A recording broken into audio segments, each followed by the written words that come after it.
Legal, então eu queria fazer um vídeo sobre preço de fechamento de reversão que perguntaram e aí em algum dos comentários.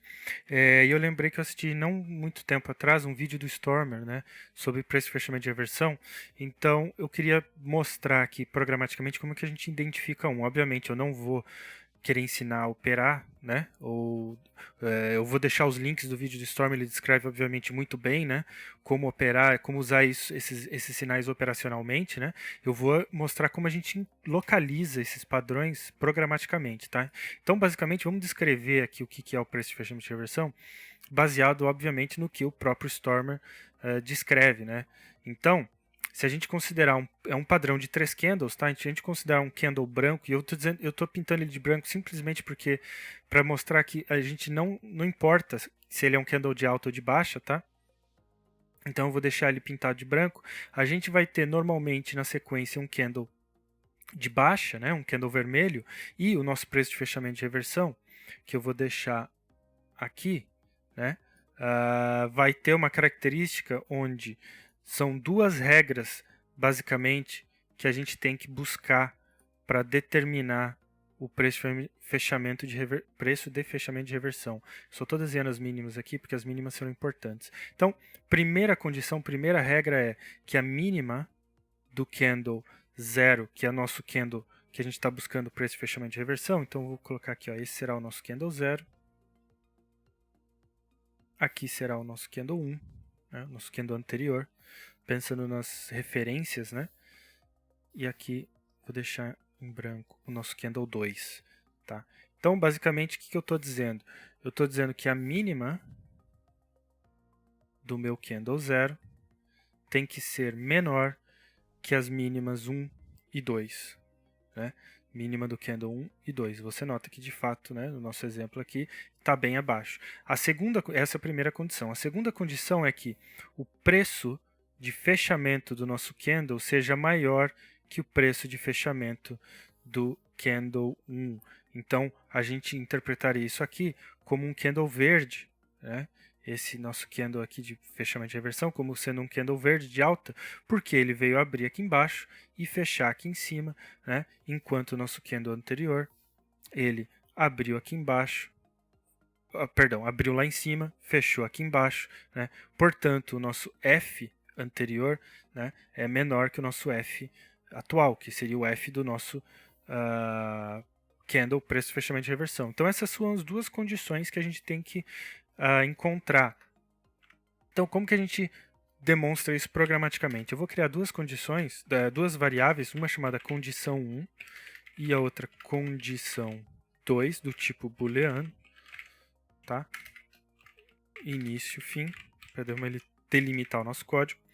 E vamos colocar aqui, quais são as condições para o preço de fechamento e reversão? Então, a condição 1, como a gente discutiu, condição 1, é a mínima do candle 0, e eu não preciso por 0, mas eu quero para ficar bem óbvio, né? Tem que ser menor que a mínima 1 e a mínima 0 tem que ser menor que a mínima 2, tá? Primeira condição. Segunda condição, o fechamento do meu candle 0 tem que ser maior que o fechamento do meu candle 1, tá? Então, se condição 1 e condição 2 forem... Opa, faltou um parênteses aqui. E condição 2 forem verdadeiras, então eu vou pedir para ele fazer duas coisas, na verdade. Uma, eu vou pedir para ele pintar o candle de amarelo. E a outra, eu vou pedir para ele plotar o valor 1, tá? Porque eu vou mostrar como isso pode nos ajudar, se não, plota 0. Se ele não encontrar, plota 0. Por quê? Então eu vou salvar esse código, vou inserir essa regra de coloração. Então, fechamento de reversão no nosso gráfico. Note que eu já consigo ver alguns candles em amarelo, mas se eu quiser fazer um estudo mais histórico da coisa, né, começar a mexer no gráfico, eu tenho que ficar muito atento e prestando atenção nas cores para ver onde está. O que eu posso fazer para ficar mais fácil para eu localizar esse tipo de coisa, né? Preço de fechamento de reversão. Plotar, esse indicador como uma nova janela só para pegar esse valor 1 como uma seta. Ele funciona, se você olhar, quase como uma seta mesmo, né? Quando ele encontra, ele aponta para o 1, né? Mas ele está apontando, na verdade, para o candle que ele encontrou. Então você nota que aqui eu já encontrei 3. São 3 preços de fechamento de reversão. Agora, você vai assistir no vídeo do Stormer que ele descreve que o preço de fechamento de reversão ele tem algumas classes, né? E é o que ele chama de classes, né? Classe A, B, C, D e classe especial, que é o que ele chama. Eu não vou tentar explicar aqui, como eu falei, eu vou deixar isso para o cara que é experiente, né? Mas basicamente o que ele quer dizer com isso é, dependendo da classe, né? Você tem mais força no sinal do preço de fechamento de reversão. E tem algumas formas de interpretar isso, né? E ele justamente explica no vídeo. Uma é muito forte, uma e talvez a mais comum, é relacionada à tendência, né? É relacionada ao preço em relação às médias móveis, né?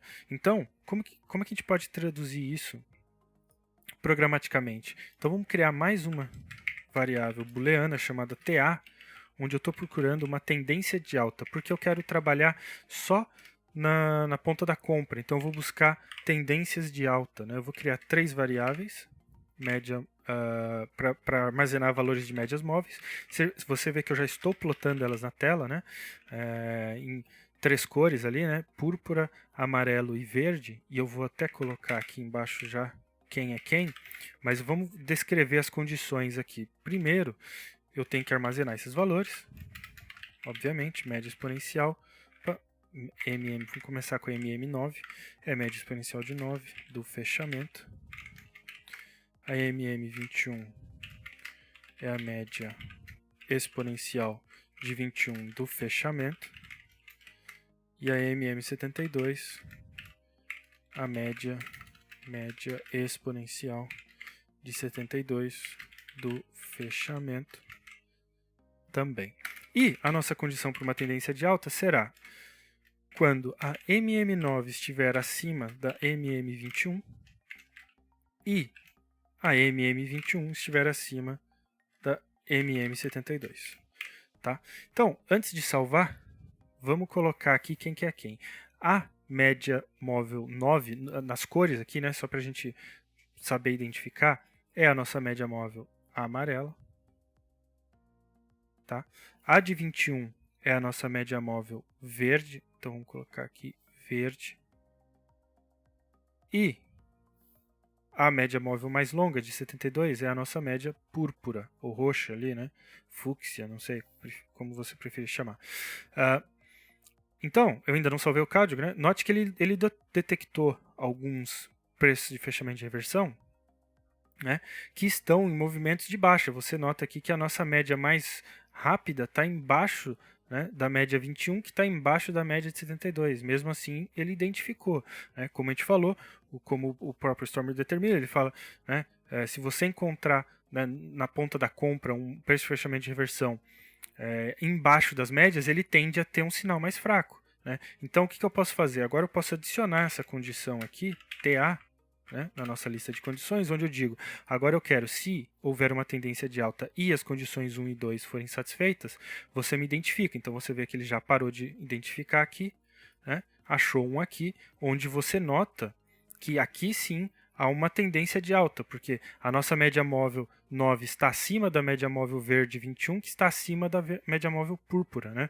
Se a gente for olhar nas condições, olha lá, a mínima, as condições, condição 1 e 2, né?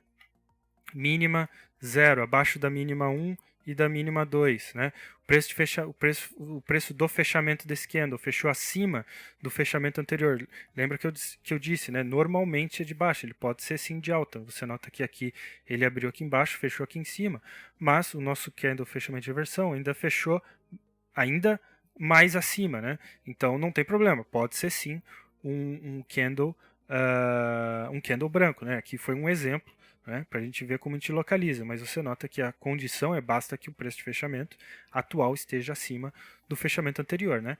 Então ele identificou um preço de fechamento de reversão, além de identificar uma tendência de alta, né? Essa acima dessa, que está acima dessa aqui. Tá? Então eu recomendo assistir aquele vídeo para você entender mais a fundo as condições, né, do preço de fechamento de reversão.